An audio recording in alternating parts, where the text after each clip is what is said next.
a towering statesman, a resolute patriot, and a quintessential hero, the Right Honorable Raila Amolo Odinga, our former Prime Minister. This is the man, the legend, and the Pan-Africanist to whom we dedicate this Mashujaa Day. It is for this reason, fellow citizens, in his solemn memory, that I invite us all to now stand and observe a moment of silence in honor and celebration of his remarkable life and service to our great country, our continent, and to humanity.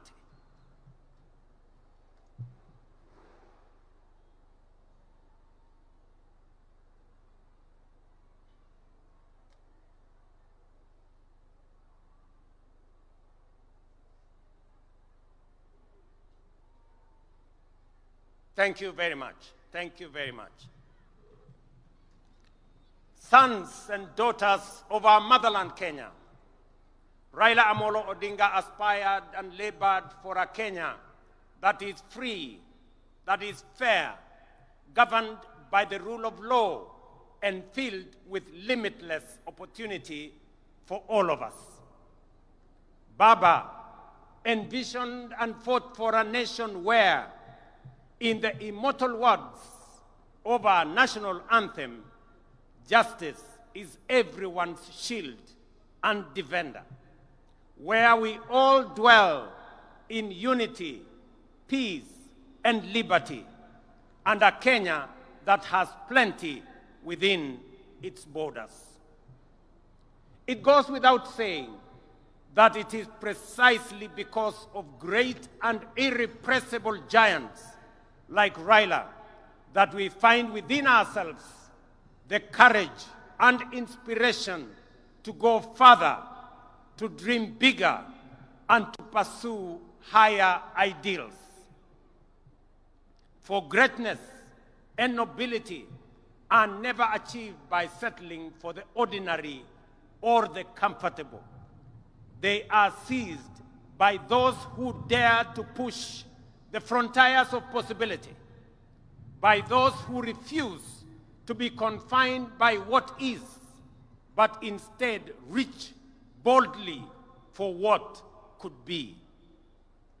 It is in that restless, relentless pursuit of higher ideal, in that unyielding spirit of aspiration, that humanity advances and nations rise.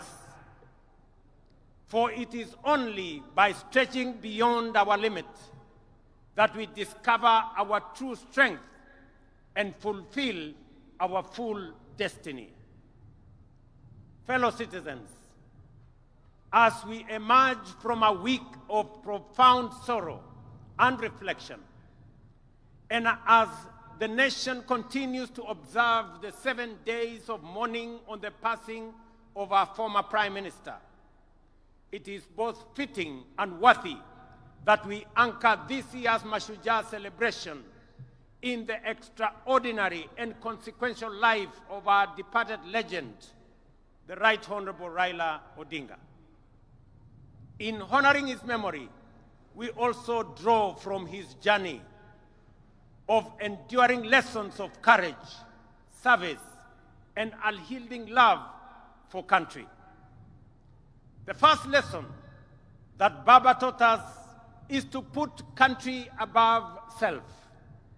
Time and again, he reminded us that no disagreement is greater than our unity, no ambition more important than our peace, and no personal interest higher than the welfare of our nation. He famously declared that he would shake the hands of his rivals, whether he won or lost, because he loved Kenya more than he loved Raila Amolo Odinga. That was the measure of the greatness of a man. Early this year, when I invited him to address our cabinet retreat, Baba reiterated the need to ensure, above all else, that Kenya remains a stable and a secure nation. He reminded us that we may hold lofty visions and great ambition, that we may dream big, daring dreams, but without a country and a stable political environment, they would remain mere wishes. Perhaps, more significantly, he told us that an imperfect nation striving for perfection is far better than one that is consumed by chaos and anarchy. And he could readily point to countries in our region that were once stable, but later descended into turmoil and disorder, and decades on, they are yet to regain their stability. There are people still enduring untold suffering and loss. This is the critical lesson that those who criticized and faulted Baba for working with us to stabilize the nation forget or refuse to acknowledge, or they just simply don't care. When some saw the opportunity to bring down their competitors, even if it meant bringing down the country, Baba chose the stability of Kenya. For Agwambo, the specter of a failed state was too grave to contemplate. He understood that leadership is not about personal pride, but about preserving the republic, not about victory in politics, but about preserving the stability of the nation we love, Kenya. Second, fellow citizens, Raila's love for Kenya was deep, steadfast, and unconditional. He once told us that if he were to die and God asked him where he would wish to be born again, he would say without hesitation, "Take me back to Kenya." Such was the depth of his devotion to our beloved nation. He knew that Kenya, like all nations, was not perfect, that nation building was work in progress, that it is only renewed with every generation. He understood that we are an imperfect people, always striving towards a more perfect union. Yet even in our flaws, he saw magic and beauty. In our struggles, he discerned promise, and in our contradictions, he could pick out hope and unity. To Raila, there was no place on earth more worthy of devotion, no people more deserving of faith, and no dream more noble than the Kenyan dream. Thirdly, Baba's life was an example of always choosing and closing ranks for the common good. When our nation faced turbulence last year, for example, I reached out across the political divide.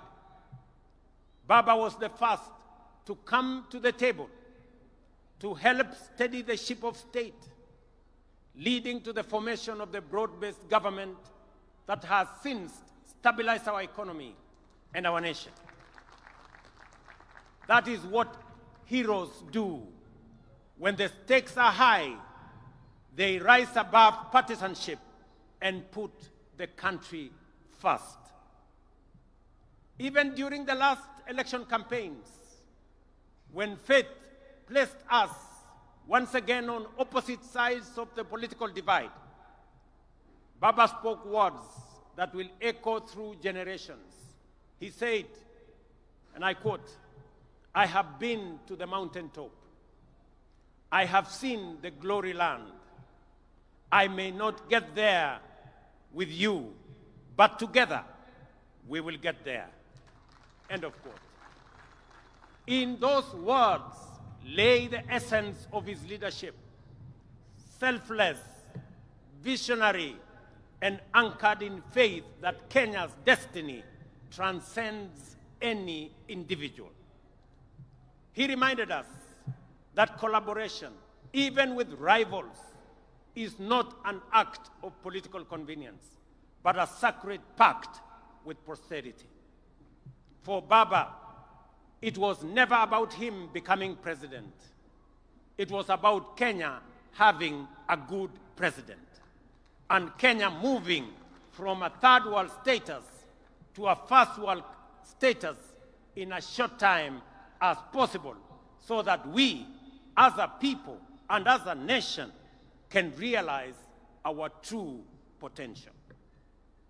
The glory land that he saw at the mountaintop is the better, the greater, and the more perfect union for which we must now, on this Mashujaa Day, dedicate ourselves anew. Fourth, our former Prime Minister was a foremost preacher of national unity.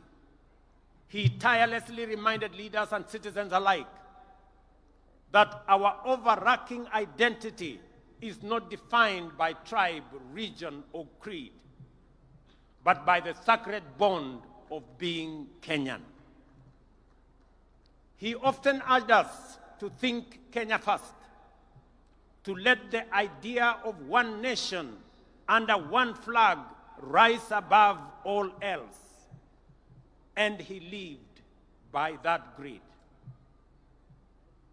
When in 2002, he stood before the nation and declared Kibaki Tosha, it was not because he was unaware of where President Kibaki came from. It was because he saw, beyond geography and ethnicity, he saw Kenya as one united nation under God.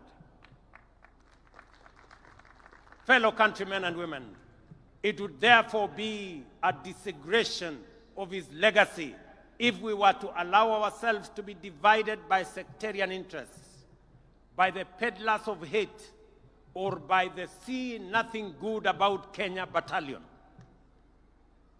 The fifth lesson from Baba's life is one of unshakable faith in the future. He was a die-in-the-wool eternal optimist. Through every trial, setback, and triumph, the Right Honorable Raila believed that Kenya's best days were still ahead. He endured prison, persecution, and political defeat, yet never surrendered to bitterness or gave in to hopelessness. His optimism wasn't anchored on naivety. It was courage in motion. His life was a constant reminder that no setback is final, no dream too distant, and no obstacle insurmountable for a people determined and are united by purpose. At this juncture, fellow patriots, allow me to share reflections on the future of our great country, drawn from my intimate and wide-ranging conversations with the Right Honorable Raila Amolo Odinga in the final months of his remarkable journey, as well as with leaders from across the political divide. In our engagements, Baba often spoke with immense passion and at times frustration about the pace of our national progress. He would often wonder why nations like South Korea, Singapore, or Malaysia, which were once at par with Kenya just a few decades ago, had leapt forward to first world status while we still grapple with the basics. In those moments of honesty and deep introspection, we came to a shared conclusion that the true driver of national development is leadership. And I repeat, is leadership. Not leadership focused on the next election, but leadership that aspires to impact the next generation. Leadership that dares to dream beyond its time and even its capacity. Leadership that is bold, visionary, and relentless in pursuit of the common good of our nation. And we agreed that if Kenya is to attain first world status within our lifetime, as it must, we should set for ourselves daring, audacious goals and pursue them with unwavering focus. It is in this very conviction, ladies and gentlemen, that has guided my engagements with leaders and stakeholders from across the political divide. I have consulted with my former boss, the fourth President of Kenya, His Excellency Uhuru Kenyatta. I have held discussions with majority of members of parliament, and they are here. I have consulted with many governors and grassroots leaders from every corner of the nation. And I will continue to engage because Kenya's progress must never be a partisan pursuit. It is a national inclusive mission.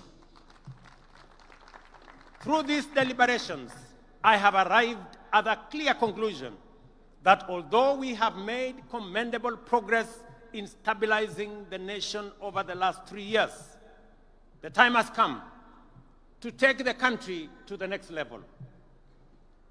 And to do so, we must act decisively on at least 3 national priorities. Our first priority is food security. We cannot speak of prosperity while spending over 500 billion shillings every year importing food into Kenya, including maize, importing wheat, rice, sugar, edible oil, among many. This is not just an economic burden to us. It is a threat to our sovereignty. A nation that cannot feed itself, ladies and gentlemen, is not a nation that can claim to be free or sovereign. The only viable path available for us towards this goal now, fellow citizens, is through the expansion of irrigation and the modernization of our agriculture. Rain-fed farming can no longer sustain our growing population or our aspirations. That is why we have now set an ambitious target to build at least 50 mega dams across Kenya and to bring at least 2 million acres under irrigation. Let me emphasize that this is not a far-fetched dream. It is a necessity that must be realized within the next decade. We must become not only a food-secure nation, but also a major exporter of farm produce in the coming years. We have many markets that we have negotiated. We have the American markets under ACOA. We have the Chinese market that is now open for us. We have the European market that we have negotiated under the Economic Partnership Agreement. We have the Africa Continental Free Trade Area market of 1.4 billion that we can export to. Our second priority is enhanced value addition, agro-processing, and manufacturing through industrialization. To transform Kenya into a prosperous, job-creating, wealthy nation, we must become a country that makes things, not merely buys or imports them. A country that exports finished products, not raw materials. A country where industries absorb labor, spur innovation, and expand wealth across every region. We are already laying the foundation for this transformation. Through the Africa Growth and Industrialization Initiative, and in partnership with the Afri-Exim Bank, we are establishing special economic zones in different parts of Kenya, in Rea Vipingo, in Dongo Kundu, in Naivasha, in Sagana, in Thika, in Nakuru, in Eldoret, in Busia, in Kisumu, and many other special economic zone areas that we are finding land. These zones will host textile, agro-processing, assembly, and light manufacturing industries, creating tens of thousands of jobs. At the county level, as was mentioned by the governor of Kitui here, we are rolling out county aggregation and industrial parks in all 47 counties. These parks will link farmers to processors, entrepreneurs to markets, and small entrepreneurs to national and regional value chains. We are unwavering in our vision that everything Kenya produces must be processed in Kenya. Tea must leave Kenya not as raw leaves, but as packaged, excellent tea. Coffee, not as cherries, but as a premium blend for international markets. Cotton, not as lint, but as fabric and fashion. Hides, not as raw skin, but as leather shoes and bags branded, made in Kenya. But we cannot industrialize, ladies and gentlemen, without reliable, affordable, and sustainable energy. That is why we have set our sights on expanding Kenya's energy generation capacity from the current 2,300 megawatts to at least 10,000 megawatts within the next decade. As a former Minister for Energy, Raila Odinga was a strong advocate for the rapid expansion of our energy capacity through multiple sources, including hydro, geothermal, solar, wind, and also energy. Just for the record, already a lot of research is going on the development of the first nuclear energy plant in Kenya, in Siaya County. With abundant energy, we shall power factories, light every home, and drive Kenya to become the industrial hub of East Africa and the continent. Our third critical area of focus is infrastructure development. Again, Baba, who also served as a Minister for Roads and Public Works and Housing under the late President Kibaki, often reminded me that no economy can flourish without world-class infrastructure. It is in this context that we have committed to dual at least 1,000 kilometers of major highways, including the Rironi, Nakuru, Mau Summit, Eldoret, Malaba Road, Makutano, Embu, Meru Road, Kitengela, Namanga Road, Mombasa, Nairobi Highway, and Maroa, Nanyuki, Isiolo roads, among others, and construct an additional 10,000 kilometers of new tarmac roads linking counties, linking farmers, traders, and manufacturers to markets across the nation, and complete the standard gauge railway from Naivasha to Kisumu and onward to Malaba, seamlessly connecting Kenya to Uganda, Rwanda, Burundi, and DRC, the very heart of the Africa Continental Free Trade Area dream. Fellow citizens, to some, these projects may seem too ambitious, perhaps even out of reach. But this is precisely where bold, visionary, and heroic leadership comes into play, the kind that Raila Odinga embodied. It is the reason that on this Mashujaa Day, in recognition of his extraordinary contribution and enduring legacy, the government and the people of Kenya inscribe Raila Odinga's name among the foremost of our heroes under the public seal of the Republic of Kenya. On behalf of a grateful nation and through the authority vested in me as President, I have today posthumously conferred upon the Right Honorable Raila Odinga the highest honor of the Republic, the Chief of the Order of the Golden Heart of Kenya.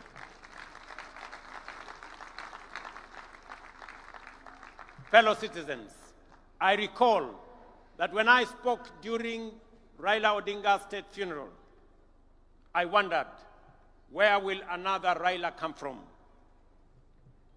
The truth is, there will forever be only one Raila Amolo Odinga, a single spirit, a towering patriot, and a hero for ages. But if we, the people he so deeply loved and served, choose to live by the lessons he's taught us, to love Kenya more than we love ourselves, to put unity above division, to aspire for greater, and to serve with courage and conviction, then we can become a great nation of 50 million heroes. And in doing so, Kenya will rise from the heights once thought unimaginable within our generation. That, fellow patriots, is our noble challenge on this Mashujaa Day. Kabla sijamaliza hotuba yangu, ndugu wananchi wa Kitui na Kenya, kwanza mimi nataka niwashukuru sana wananchi wa Kitui kwa sababu mmekuja kwa wingi sana. Tuko na halaiki ya watu wengi sana hapa Kitui leo, na mmekuja hapa kuunganisha na kuungana na ndugu zenu wananchi wa taifa letu la Kenya. Leo Kenya mzima inajulikana, sherehe ya Mashujaa inafanyika katika mji wa Kitui. Wana Kitui, watu wa Kitui, asanteni sana kwa kuwa wenyeji na kwa kutusaidia in hosting this great day as we celebrate Kenyan heroes. Kutoka kwangu na serikali nzima la taifa la Kenya, nawaambia watu wa Kitui, asanteni sana. Nyinyi pia kwa kufanya tendo hili la kuunganisha Kenya, nyinyi pia watu wa Kitui na wapigia salute kama mashujaa wa taifa letu la Kenya. Nyinyi mnajua, nilikuwa na mpango ya kutembea hapa Kitui kwa shughuli ya mambo ya maendeleo ya taifa letu, hasa mambo ya maendeleo ya Kitui County. Ilikuwa nije hapa Wednesday, na nikuwe hapa tena Ijumaa, na nikuwe tena hapa kesho na kesho kutwa. Nilikuwa nimepanga safari ya siku 5 hapa Kitui na pia katika sehemu zingine za Ukambani. Lakini kwa sababu ya msiba tuliopata,